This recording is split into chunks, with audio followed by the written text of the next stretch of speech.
everybody, we're back on Andertons TV for the final video of our epic ESP Guitar Weekend Takeover. And we have saved something special till the end. Yes, our resident ESP experts, Jamie and Pat, are going to do a style study of one of the biggest rock bands on the planet. None other than Metallica. Take it away, Jamie and Pat. Thanks for watching.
Right, Metallica. Pat, Yeah. You wrote this. Style study. What's Metallica. important to write a Metallica sounding Well, track? there's certain simple key things that they do which are on each album. The first place to start is listening. They listen to all the albums.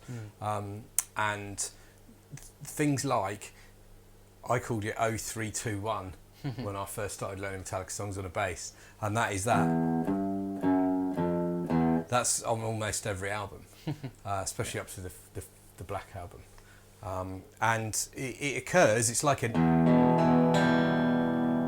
E minor.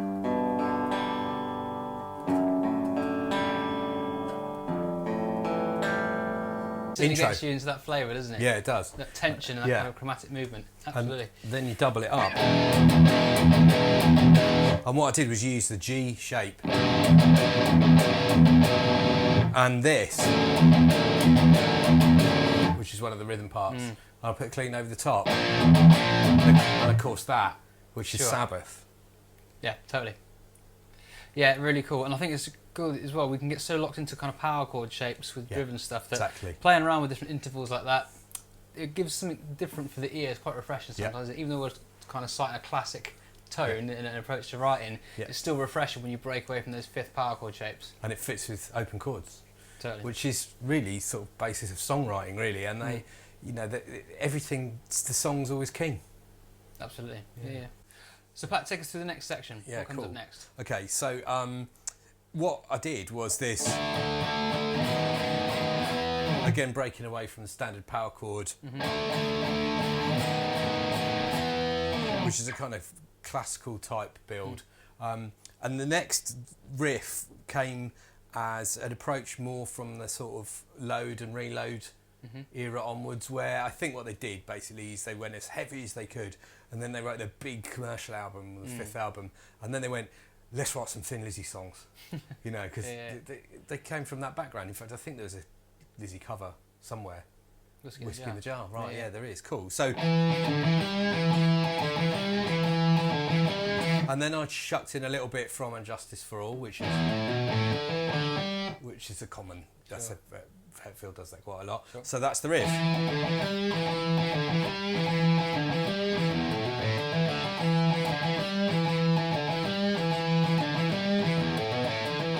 And then to C, and I know you appreciated this little bit. You approached that, so it's Yeah, I mean, this is a tricky little thing, isn't it? And often when we think about metal and the gallop rhythm, we go to Maiden, right? Maiden, yeah. But Metallica have their fair share of galloping going on. Yeah, as well. totally. I'm sure he got it from Steve Harris's bass parts, though. Yeah, well, when you look at it, yeah. How can you not when you listen to Exactly. Harris's bass parts? Yeah. So, C power chord, and we've got this that galloping rhythm, not unlike Dio, that kind of rhythm. Yeah, exactly. But most of it's palm muted. There's a few open notes to kind of let that phrase really kind of have shape and life to it. So if I play it slower for you, sorry.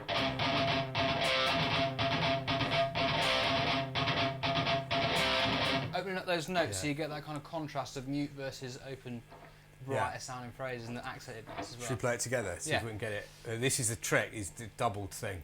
And I think James probably records all the rhythms on the albums, but live they'll obviously sit and do this. For hours. Yeah, for hours. All right, cool. So we'll do the gallop. Count in. Ready? Yep. 1, 2, 1, 2, 3, 4.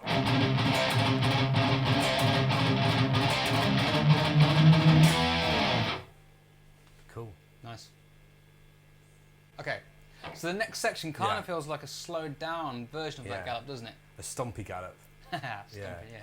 Yeah, it's more of a canter.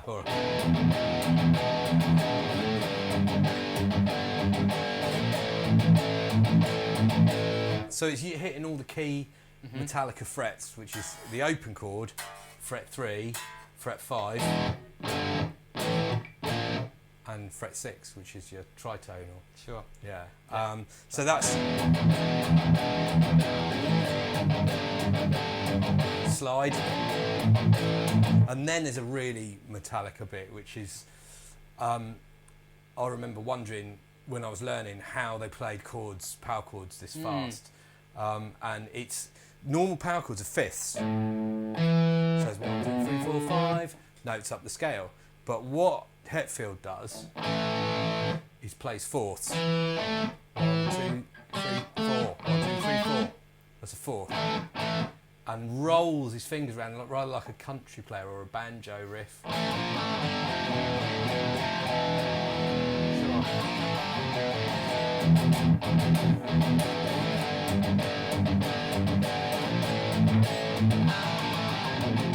And then you came along and muted it, so it sounded even more Metallica.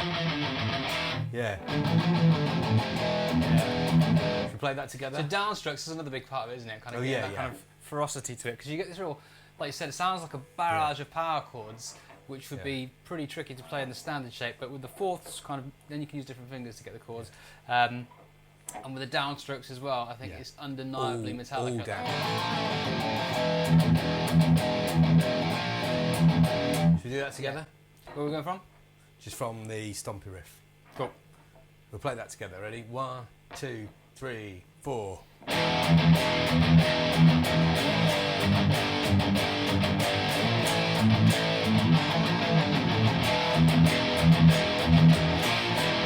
Cool. Now that last chord as well, Lee.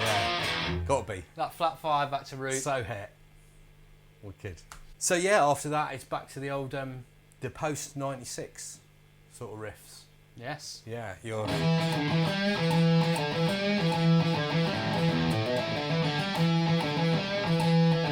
one more time on the gallop.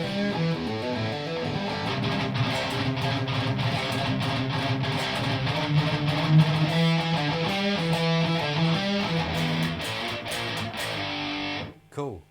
So take us through that last bit, the turnaround you called it. Yeah, yeah, we absolutely. talked about that before. Yeah, so this little bit, open 6th string, then we're going to hit a G power chord and slide it up a tone to the 5th fret, A power chord, then there's a sneaky little open string in there again, then we're going to slide our A power chord up to a B flat power chord, so we've got, and then we play another little sneaky open 6th string, and then we're going to slide our B flat back down to what A power chord, so we've got, and then we play our A power chord, slide back down to our G.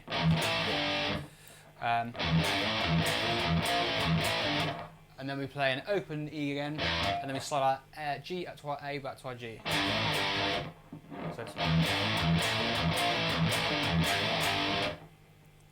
So yeah, I suppose the core things being E, G, F sharp. Those chromatic notes. Yeah, the chromatic and F, and it's in standard tuning as well. Yeah, yeah. There's no drop tuning this. I think they did every so often there's one on Master again. Puppets, and then there's some Yeah. on the Black Album, and then maybe later on in the career, but it was all really in concert pitch. I think a lot of it, those fourths, make it sound heavier and lower Yeah. than it really is, because Exactly. it's actually a little bit like playing the upper part of a power chord, isn't it? It It's is, supposed to yeah. play like a G and a C.